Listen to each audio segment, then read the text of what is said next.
Точно на 5 годишнината од искачувањето на Монт Еверест, првата девојка од Македонија која се искачи на покривот на светот, Илина Арсова, денеска пред Прилепчани таа се представи со својата изложба насловена како Спам, уметнички дела направени од домашен отпад. Таа на Еверест се искачи на 23 мај 2013 година во 3 часот и 15 минути. Вели дека таму условите се многу сурови.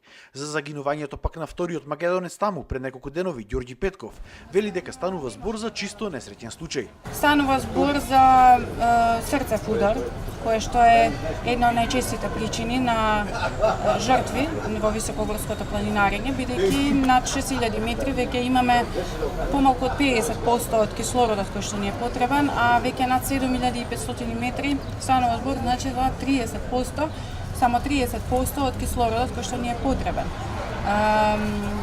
Тука човек треба многу да биде ангажиран и фокусиран со самиот себе си, да го слуша сопственото тело.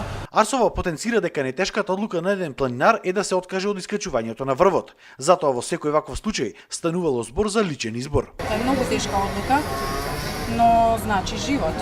Во овој случај нашиот колега планинар од Македонија се одлучил дека по секоја цена сака да оди нагоре.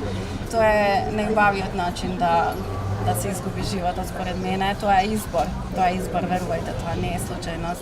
Инаку првиот македонски планинар кој загина на Монт Еверест беше битолчанецот Димитар Илиевски Муратот на 10 мај 1989 година.